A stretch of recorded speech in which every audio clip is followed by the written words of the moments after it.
Norman and I have mentioned, these are also members of NATO, the North Atlantic Treaty Organization, members of which both Canada and the United States are member of. However, this rhetoric regarding Greenland is very dangerous because that would, of course, strain the ties between the US and NATO. I want to have the following question to Professor Shibli Islam. You were hearing Norman Floyd Barnes. It is a very trying time. Right before the narrative regarding Greenland, we've seen narratives regarding Iran. There was an imminent threat of attack because of the regime in Iran trying to crack down on these protesters. And of course, the death toll was hyped up by the Western media. I will come back to that with senior journalist Abdul Bari, but I want to ask you this question. Do you predict that any kind of movement towards Greenland would, of course, undermine the US position in the coming days, even when Donald Trump is no longer POTUS, President of the United States? Well, of course, because thank you so much for asking me this very important question.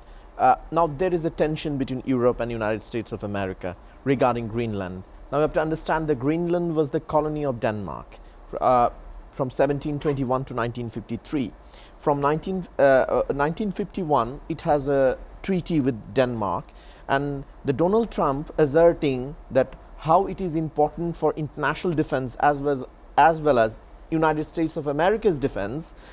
What he wants to do, he could do that right now, because that treaty allows him, because US has a base in Greenland, so he doesn't have to annex Greenland or he doesn't have to buy Greenland to defend United States of America, because US military actually had its presence, and now it has its presence over there as well. Right.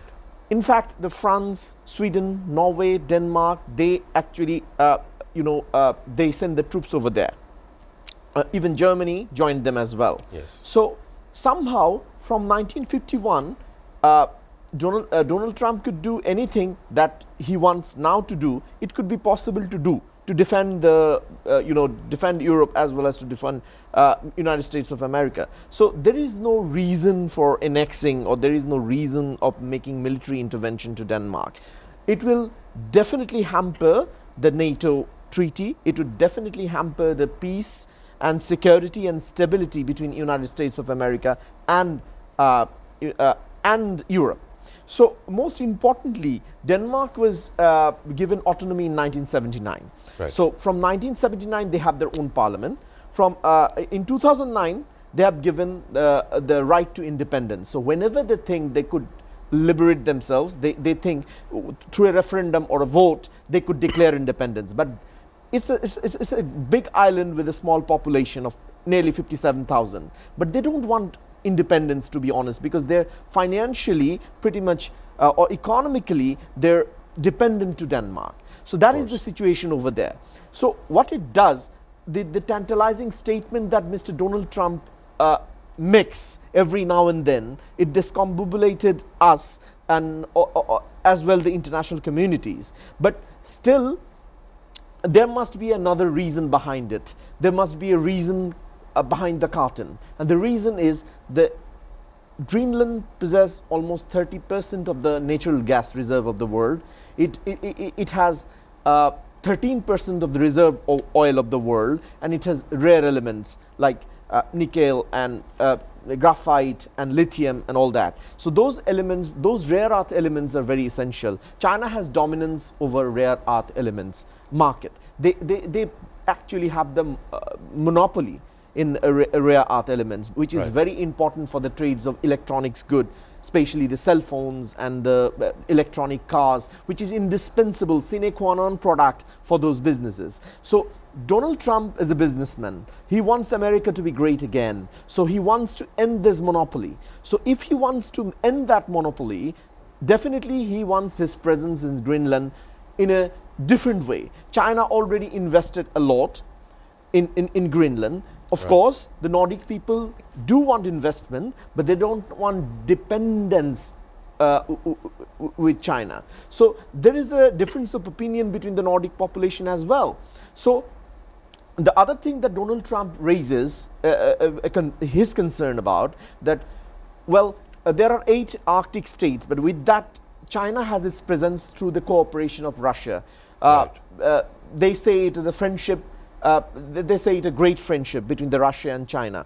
And meanwhile, during the Soviet era, Russia has so many nuclear plants over there, nuclear presence over there. They're reopening it. And when the Ukraine drone attacked one of the air bases of Russia, so that sparked Russia as well. So China has immense presence over there through Russia. Correct. There is an Arctic route over there, Nordic route over there. There are 97 carriers who passed through the summer, because ice is melting. Ice is melting because of the greenhouse effect. So the importance is rising. So if that could be a route, that could be a carriage route between the China and Russia. Mostly those 97 routes, 97 carriage that has gone over the last years, that was between the export and import between Russia and China.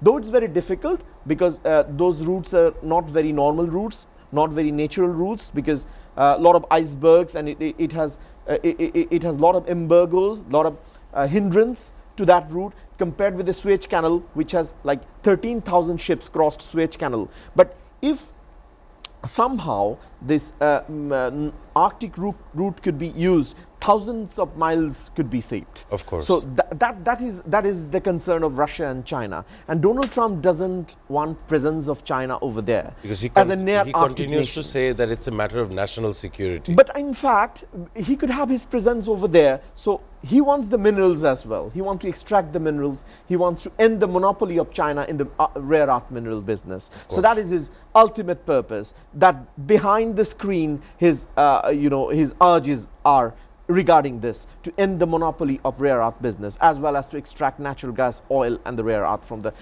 Greenland.